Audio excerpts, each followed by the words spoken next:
Wow, 6 months ago, I put this 7.3 Power Stroke into a 5.4 gas body, and it's still not on the road. Oh boy. All right, we're out of the garage and we're working on tightening this up here. So we just got the power steering all hooked up. Got the hydro boost hooked up here. All right, and then we got, if you peek over, cooler.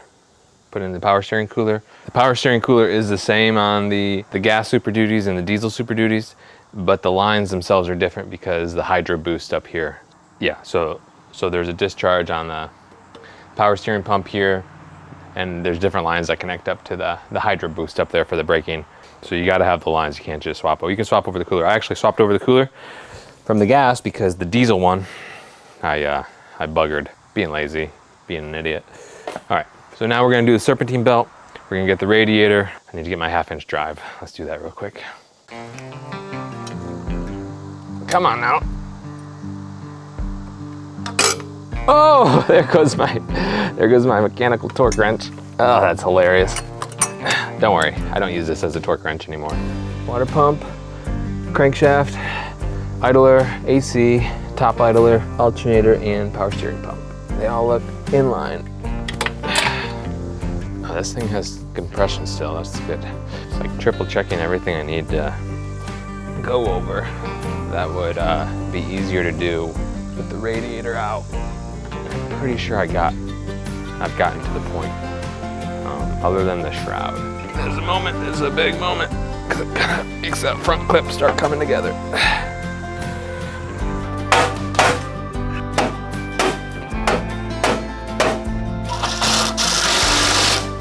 Now, I'm not quite sure why I chose to use the Red Truck's radiator support cross member there, but I did.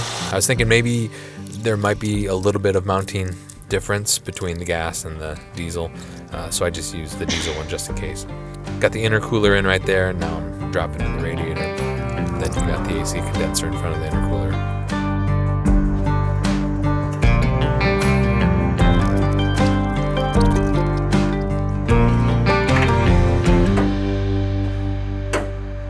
This looks like a mess, huh? Well, it is. This is disgusting in every possible way, but you gotta do what you gotta do. Now we're really... So what I don't explain is that this is a new wiring harness that I got out of an automatic 7.3 Power Stroke at the scrapyard because I had a manual wiring harness from the Red Truck I pulled this engine out of. The front end of that automatic 7.3 Power Stroke was smashed, so I had to nip some of the wires because they were pinched in the fenders and all that. So never easy, never easy.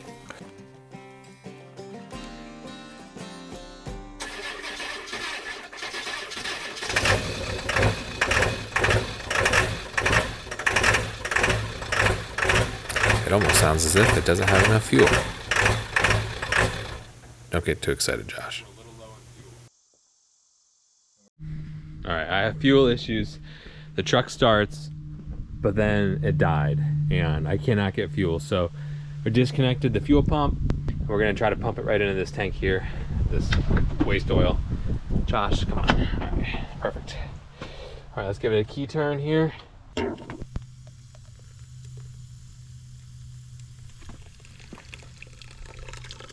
It's working. It's a little red. I put a little red dye diesel in it. Don't judge me. We'll do 3 of these. Let that pump for a little bit. Please work, baby. Come on.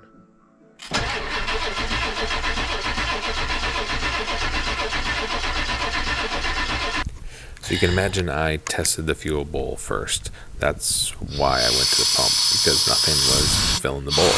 So I came back over to the fuel filter here, and I was just trying to figure out why fuel wasn't getting in the bowl.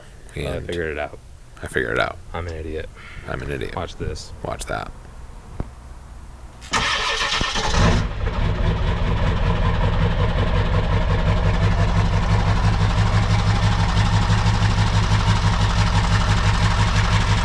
That easy. That easy indeed. Well, you want to guess what it was? Yeah, I had the fuel lines mixed up. The supply and the return were mixed up after the fuel pump, before the bowl, and even before the hard lines up to the bowl, they're switched at the braided line. They weren't leaking. They're two different sizes. I'm glad I figured it out. That's all I can say. Ooh, that sounds good. The turbo.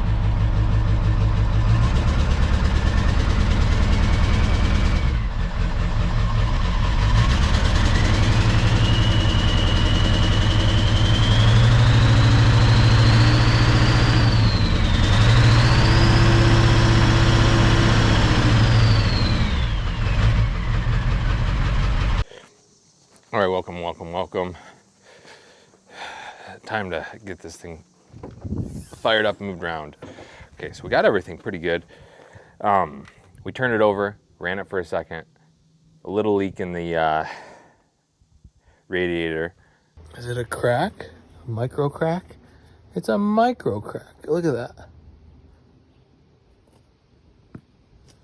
JB welded or something? Look at that. Look at that. Ugh, a little crack in it. We'll get that in. Everything's all buttoned up though. We'll get the rest of the front on, headlights and blinkers, and we're about ready to drive it. Test it out. Brakes, whatever, stuff like that.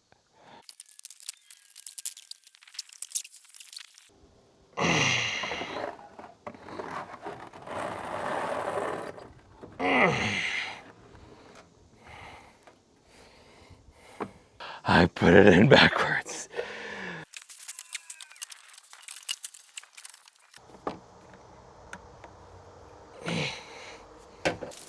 My jack! When you look at Ford Super Duties, mid-2002, they changed the flange mounts on the drive shafts. How do I explain this? In 2000, this is a 2003 Super Duty. Gas, we know that. All right. Crew cab, short bed, 156 wheelbase, 81-inch bed. Okay, so there were 6.0s. Remember, 2003 is when Ford did a half year. Some 7.3s, and then the 6.0 was introduced in 2003. So 2003s have a 7.3 or a 6.0. Mostly 6.0s, a few 7.3s. But the drive shaft changes after 2002 and a half. But I can't find one of those anywhere. And they're expensive brand new. So I'm just gonna get a custom drive shaft made, I think. However, I just really thought I could just grab one to make this work from the scrapyard, which is what I've been doing. So now we're gonna cut this in half and we're gonna weld it up just so that we can move it. We'll see what it's like, all right? This is gonna be fun. All right, let's try this thing. We have it squared up best we can. It's pretty level.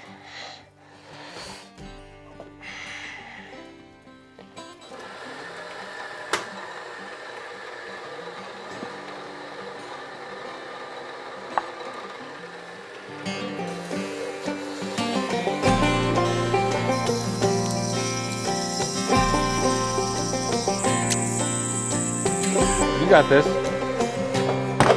Boom, baby. All right, the distance, or the difference rather, is 3 inches. That's a lot.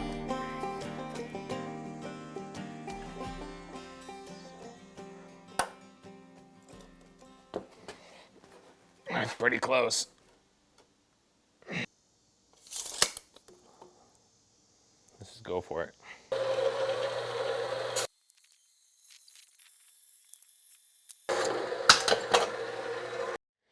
Trying to think how to weld these together now without a fixture, without it being a welding pro. And I'm thinking the answer is vertically. Get it to 90 exactly.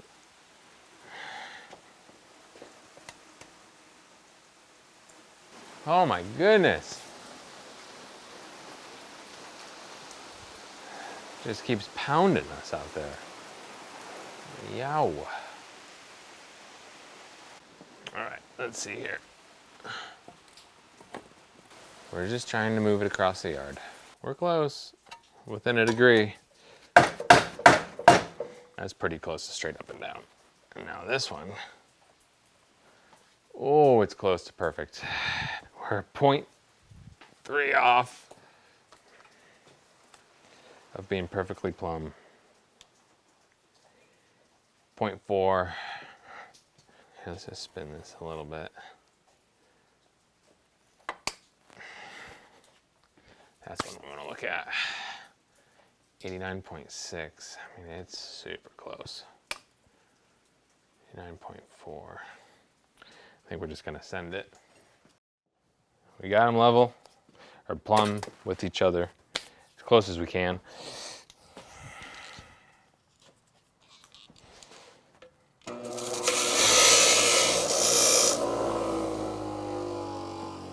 Just gonna try to tack them in, and then we'll do a little more grinding.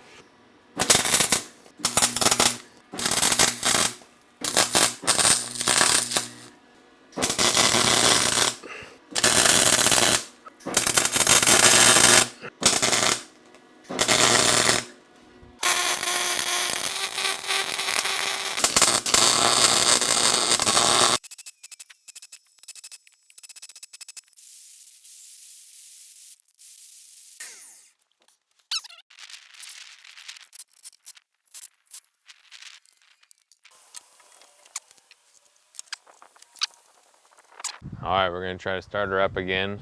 We got the radiator back in. I think all the lines are tight.